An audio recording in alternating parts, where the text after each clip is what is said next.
और अब खबर दिल्ली की सियासत की। दिल्ली में यूपी के सीएम योगी आदित्यनाथ के चुनावी कार्यक्रम का ऐलान हो गया है। योगी आदित्यनाथ दिल्ली में चुनाव प्रचार करेंगे।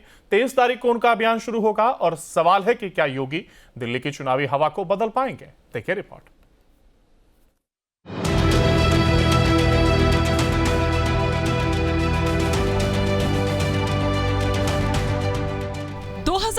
के लोकसभा चुनाव के बाद जिस नारे की गूंज सबसे ज्यादा सुनाई दी वो है बटेंगे तो कटेंगे। हिंदू एकता के हुंकार भरते हुए उत्तर प्रदेश के मुख्यमंत्री योगी आदित्यनाथ ने इस नारे को बुलंद किया था।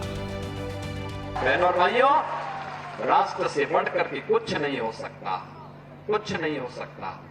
और राष्ट्र तब सशक्त होगा जब हम एक रहेंगे, नेक रहेंगे, तभी नेक रहेंगे। बटेंगे तो कटेंगे। दावा किया जाता है कि इस नारे ने चुनावों में नैरेटिव बदलने में एक बड़ी भूमिका निभाई। अब बड़ा सवाल दिल्ली चुनाव का है। बटेंगे तो कटेंगे नारे का दिल्ली चुनाव में कितना असर होगा? बड़ा सवाल उत्तर प्रदेश से सटे दिल्ली में योगी फैक्टर का है। दिल्ली चुनावों में कितना अहम होगा योगी फैक्टर? गेरुआधारी राष्ट्रवादी, बुलडोजर वाले बाबा, क्राइम के खिलाफ जीरो टॉलरेंस रखने वाले सीएम, उत्तर प्रदेश में अलग अंदाज में शासन के जरिए योगी आदित्यनाथ ने पूरे देश में अपनी खास छवि बनाई है। हर चुनाव में पार्टी के लिए योगी आदित्यनाथ स्टार प्रचारक की भूमिका निभाते हैं। अब बारी दिल्ली चुनाव की है। दिल्ली चुनाव के लिए योगी आदित्यनाथ की भूमिका तय हो चुकी है। योगी 23 जनवरी से दिल्ली में चुनाव प्रचार करेंगे। खबरों के मुताबिक राजधानी में योगी 14 चुनावी रैलियां और सार्वजनिक कार्यक्रम करेंगे। माननीय मुख्यमंत्री जी दिल्ली की सम्मानित जनता के साथ विभिन्न जनसभाओं के माध्यम से सीधा संवाद करेंगे। भारतीय जनता पार्टी की नीतियों और कार्यक्रमों को लेकर चर्चा करेंगे और जो संकल्प पत्र है जिसके माध्यम से दिल्ली के विकास का संकल्प भारतीय जनता पार्टी के माननीय राष्ट्रीय अध्यक्ष जी ने दिल्ली की जनता के सामने रखा है, उस पर चर्चा करेंगे। और आप आने वाले समय में देखिएगा जब चुनाव रिजल्ट आएगा 8 फरवरी को, तो दिल्ली में कमल ही कमल खेलने वाला है और इसको लेकर के ये संदेश लेके माननीय मुख्यमंत्री जी जा रहे हैं। दिल्ली में सीधी लड़ाई बीजेपी और आम आदमी पार्टी के बीच है। दोनों पार्टियां नैरेटिव की जंग में एक दूसरे को मात देने में जुटी है। क्या चुनाव प्रचार में योगी की एंट्री से माहौल बदलेगा? पूरे मुद्दे पर आम आदमी पार्टी कुछ इस तरीके से प्रतिक्रिया दे रही है।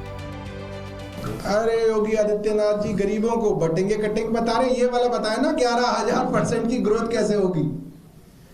उनको बोलो ये बटेंगे कटेंगे वाला मत बताओ, कोई नहीं आता इन सभाओं के अंदर। अगर योगी आदित्यनाथ ये कह दें कि प्रवेश वर्मा ने कैसे 5 साल के अंदर अपनी सालाना आय 11,000% बढ़ाई, उसका फार्मूला बताएंगे तो मैं भी जाऊंगा फिर योगी आदित्यनाथ जी की सभा में, हम भी सुनेंगे उनको। क्यों नहीं सुनना चाहिए हमें? वैसे महाराष्ट्र चुनाव में विपक्ष का दावा था कि योगी के बटेंगे तो कटेंगे के नारे का असर नहीं होगा, लेकिन महाराष्ट्र चुनाव के आंकड़े कुछ और ही कहानी कहते हैं। महाराष्ट्र में तो योगी की फोटो के साथ बटेंगे तो कटेंगे के नारे के साथ पोस्टर्स लगे थे और आंकड़े तस्दीक करते हैं कि इसका चुनाव में असर हुआ था। महाराष्ट्र चुनाव में योगी आदित्यनाथ ने बीजेपी के 18 उम्मीदवारों के लिए प्रचार किया था। इनमें से 17 उम्मीदवारों की जीत हुई थी। स्ट्राइक रेट 95% रहा था। एग्रेसिव हिंदुत्व, तुष्टीकरण का विरोध, योगी आदित्यनाथ की सियासत की यही बुनियाद है।